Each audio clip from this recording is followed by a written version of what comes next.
What's going on, everyone? So, the NBA trade deadline is officially over, and now we're going to move into the buyout market. I'll do some breakdowns and some players and stuff like that I'd like to see. Let me know down in the comments, guys, that you would like to maybe potentially see in the buyout. But I want to kind of make this an educational video because I get a ton of comments from people asking about, what about this guy? What about that guy? What about this guy? Okay, so let's get into it. Now, Lakers have one roster spot that is open. They have enough money to sign somebody on a vet minimum deal in order to bring a guy in. They can actually give a little more, which is good. So, like, if it's between these two teams, Lakers can outbid them, which is good. So it opens stuff up for the Lakers. But here's the thing that I see people more often than not get or just aren't aware of, right? Lakers cannot just sign anybody off of a buyout, right?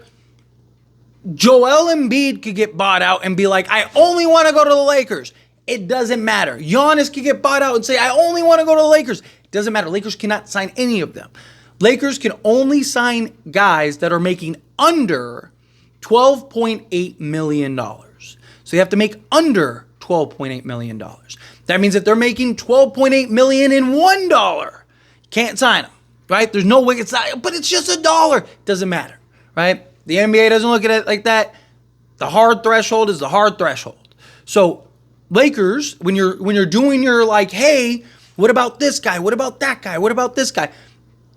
Great, beautiful. We all love it. We all want to talk about it. I mean, I'll talk about plenty. Don't get me wrong. But take a second, look up how much are they making, right? If it's 13, like I've seen a lot of people like Dennis Schroeder, guys like that, right? Like, okay, if they're making under 12.8 million or at 12.8 million, then yeah, sign us up. Let's get them. Let's grab them. Let's go, right? Also, if they're making over, then now you know not to do that. I just really wanted to kind of hit that early on in this video because I've talked about it in live streams and other videos, but I know not everyone watches the full videos and stuff, and I usually talk about it at the tail end. But as far as the buyout market goes, period, Lakers definitely, again, they have one spot. They have needs. They have pieces. They have clear holes, right? You could use another 3-and-D wing, probably a point of attack guard, and arguably another backup center. Jackson Hayes is probably going to get a lot of run. I'm not super thrilled with that. I like him more, again, as your third center. I like him more in the 7 minutes a game type thing where he's just coming in, 7 to 10 minutes. He's coming in, giving you the high energy, high effort. Him and Luka are going to be good because he's, again, that floor running, high flying big. Luka can just throw it up and he can just go get it and slam it home. So there's going to be, like, Jackson Hayes is probably going to look better with Luka than he has even at spots with the Lakers. But it's one of those things like with Jackson Hayes, the longer he's in the game, the more you start to see the holes, the more you start to see the cracks start to show itself a little bit. So really they have three main needs. Mark Williams is probably playing 25 to 30 minutes a game. So maybe you can get away with it with Jackson Hayes. I still don't hate the idea of just bringing in Trey Jamison, 6'11", 270 guy, and just have that big physical interior presence.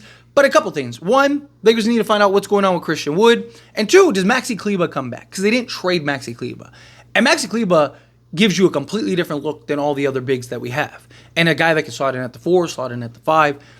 He actually could be a very good pickup for the Lakers if he can get healthy. Problem is, he's not going to be reevaluated for 8 weeks, which is going to take us to basically April. And just because he's reevaluated doesn't mean he's actually going to come back, right? Reevaluate. Jared Vanderbilt was reevaluated 15 times, right? And it kept getting pushed and pushed and pushed. So something to keep in mind. I think the Lakers go for a guard or a wing. Like guys that are available right now that makes sense. A Torrey Craig, a Chris Dort, right? Guys like that. We'll see what other guys become available. There's going to be a bunch of guys that all of a sudden hit the market, right? Kind of lower tier guys, guys, veteran guys that just, want to try to go to a contender, right? A lot of guys that are making significant money are probably not going to get bought out, right? Like a guy like Ben Simmons, Bruce Brown, guys like that, probably not going to get bought out because they're not going to be able to go anywhere, right? Like, could they get bought out and go to a bad team? Sure, but why take less money to then go to a just as bad, if not worse, team? Doesn't make any sense, right? So, like, a guy like Bruce Brown, he's probably best just staying in New Orleans. and then figuring out what he wants to do and where he wants to go in the offseason. So, those are the kind of things that you need to keep in mind. But you're going to see a lot of, you already have, you've seen guys like Mo Bamba become available, right? There's going to be more and more guys on the market. I'm sure as you're watching this video, there's probably guys coming free and available on the market, which is why I'll break down, hey, top 5 guards, top 5 centers, all that stuff. We'll do all that stuff because I imagine Lakers are going to take their time, is my guess. Maybe not. Maybe there's a guy that they really like and they just grab him. But I think the Lakers will take their time, kind of see who ends up becoming available. Also, I think a lot of these players are going to do the same.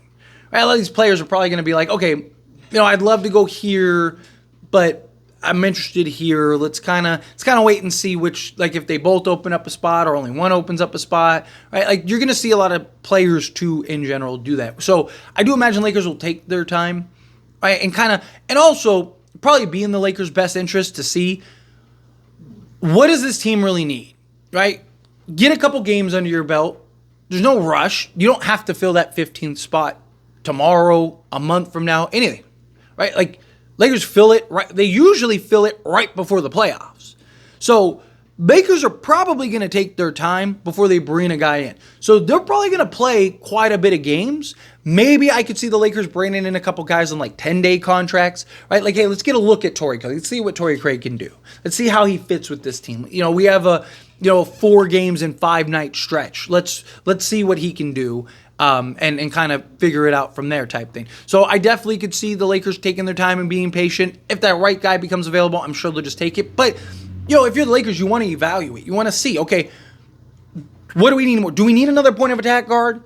Or are we good with like Gabe Vincent? Maybe we move Jared Vanderbilt to play more too as like the point of attack guy. How do you kind of shape this up, right? Do we need another 3? Is Jackson Hayes just not cutting it? And it's like, man, we really need a center, right? And let's see what centers are available. Let's see what centers we can bring in or bring in a Trey Jamison, right? Like the Lakers are going to do their due diligence. They're going to continue to remain patient just like they were at the trade deadline. And that's what they should do, right? Because what becomes a more pressing need, right? Maybe you need a guy that's like 6'8" in size rather than, a guy that's like 6'6", 6'7" that can play either spot, right? Or maybe you really do need the Max Christie replacement, right? Gabe Vincent's probably going to play that role. Fortunately, he's like, 3 inches shorter, but he's probably going to play that role where he's just the 3-and-D guard, especially because you don't need his playmaking. You don't need him initiating as much because you have Austin Reeves, Luka, and LeBron. So you just need him to kind of play off ball. I'm not saying he's not going to initiate at times, but he's just bringing the ball up, giving it to Luka, LeBron, or Reeves, and then just playing off ball primarily. He's going to be your 3-and-D guard. So is he fine? Is he like perfect? Is he killing it? Because he's been playing great. And if he continues to play that way, and he's a guy that's known to elevate come playoff time, if he can do that too, all of a sudden you look around, it's like, all right, Lakers might be pretty solid. So you might not need that guard. You might need, okay, let's go get a 6'6" to 6'7" guy. Like a Torrey Craig, sticking with him, right, as an example. He's 6'7", right? He can play the 2, he can play the 3. But okay, cool, we got something there. Or you could, we need somebody that's bigger. We need somebody like 6'8" that can play the 3 or the 4, right? Because we need some more 4 minutes filled or something like that, right? Like it gives the Lakers time to evaluate and take a step back, right? How long until Christian Wood gets back? How, Maxi Kleber, if he's kind of on path to return for the Lakers, maybe they don't need another big man. Right? Maybe it's like, okay, well, let's see if Maxi Kleber can fill it. Let's take the chance because he's already on the roster. We can't get rid of him. Let's take the chance and see what he can do, right? And then if he comes in and he's good and he's great, he might be a trade piece in the offseason. Because you got to keep in mind, Lakers still have 2 pick swaps and a second, plus they think they have like another second that frees up in the offseason. They won't have any first that free up for like 2 years, I believe. So it's going to be a little while before like you get some more picks, but you still have 2 pick swaps and you have a second. But more valuable than anything that we saw this trade deadline was expiring contracts. You have Maxi Kleber, you'd have Gabe Vincent, and you'd have Rui Hachimura, all 3 guys that are expiring contracts that you could look to use and flip to go and grab another guy or two. If Lakers win the championship, maybe you're kind of upgrading in a key area, right? Say Rui was a bit of a redundancy. Say Rui he just had a poor playoffs, but we still won the championship, right? Like it's like, okay, can we turn Rui into somebody that makes more sense? Or it's like, man, we really all playoffs, we were desperate for a 3-and-D guy, right? So can you like sign and trade for Bruce Brown and send out a Rui or something, right? Or a Maxi Kleba. Or maybe one of these teams is like, hey, you know what? Like Max Kleba would be great. Just gives the Lakers options. Lakers are very good in the option department. Still have some flexibility. LeBron supposedly is willing to take a discount to kind of get the final piece or two that they need to potentially win a championship. Lakers are in good shape. It's an exciting time to be a Laker fan, but the buyout market is here, and we're gonna definitely dive into some stuff here and see what ends up developing. But look for the Lakers to kind of take their time and be patient. Like I said, I don't think that they're going to rush to it. I think they want to kind of evaluate and see what they got. They already have their kind of top 8, 9 guys, right? So it's just like, okay, are those the guys, or do we need to like replace one, or do we just want to bring in a guy for like depth purposes, right? Just to have him, right? Better to have a guy and not need him than need him and not have him type thing. So anyway, as always, this is a discussion, and I pass the question on you. Let me know your thoughts and opinions down in the comments below. What do you think? How do you feel? What are your thoughts? Do you agree? Do you disagree? Kind of mixed in the middle? However you feel, whatever your thoughts are, let me know down in the comments below. That being said, if you haven't liked this video, hit that like button. Helps me a lot. Helps me enjoy these types of videos. I truly appreciate it. Not subscribe to the channel, hit that subscribe button. Turn on the bell notifications. Appreciate y'all. See you in the next one. Thank you.